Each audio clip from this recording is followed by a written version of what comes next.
Hey! Welcome back to my channel, or welcome to my channel if this is the first video you're seeing of mine. Today I decided that I would go through my classics books, which are here, and point out the ones that I've read, my favorites, and then the ones that I've yet to read. So a quick note about classics is that these are not all going to be considered classics by everyone, but I count anything that is usually pretty objectively considered a classic, or anything that I read for class as a classic. I read a lot of books during my college years, so these are not all the ones that I've read. These are just all the ones that I didn't have to return at the end of the semester. So with that in mind, let's get into the books. Okay, so we're gonna start over here and work our way towards the camera. So the first book that I have on this shelf is Moby Dick by Herman Melville. I read this for, I think it was called American Naturalism, something like that, where we just talked about the naturalists, which was a class I really enjoyed, and I do think I got stuff from reading this book because we read it over the course of the semester, which made it much more doable. But I don't think that if I hadn't taken that class, I would have never read this, and I would have never gotten anything out of it.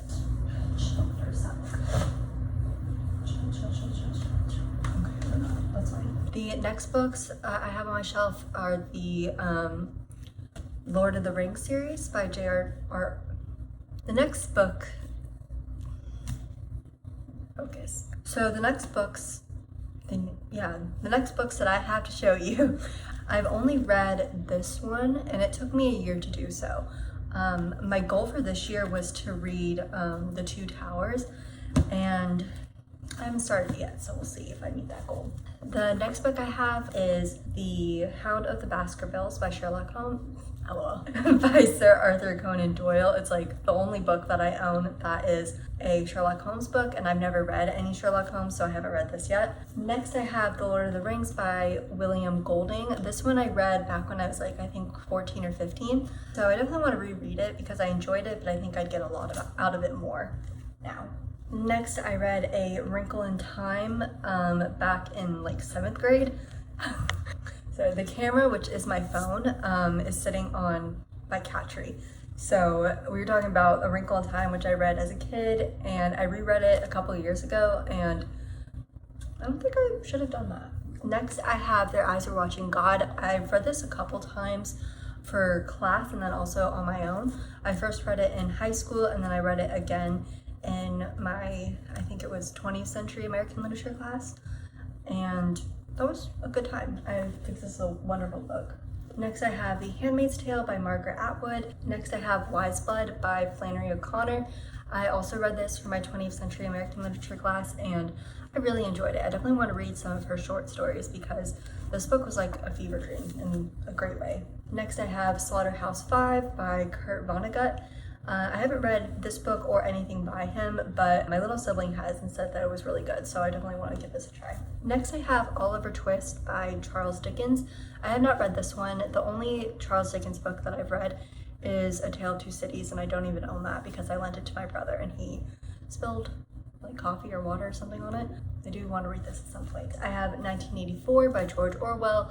I've definitely started this book multiple times, but I've never finished it, which I should do. Next I have this cute little pocketbook of poetry book. It's just got a lot of famous poets in here and their most famous works. It's just a cute little selection. Next I have Where We Come From. This is definitely more literary fiction than classics, but I read it in my 20th Century American Literature class, so I consider it a classic because it's got tabs on it, and I only ever do that for classics or class. Okay. The Turkish Lover by Esmeralda Santiago. I read this for my American Ethnic Literature class, and it's a really good story. I'd never heard of it before, but she's a great writer. Next I have Northanger Abbey by Jane Austen, and this honestly might be one of my top, if not my top, Austen book.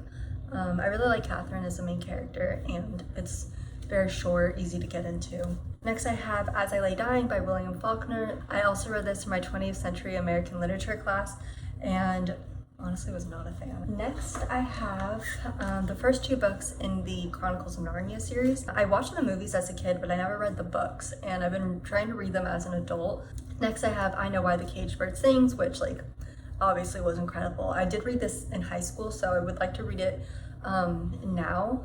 Then we have The Outsiders by S.E. Hinton. Next I have The Catcher in the Rye, which is actually one of my favorite books. And I know that is kind of controversial because not everyone likes Holden, but I mean, he is like, you know, annoying, but he's also like very depressed.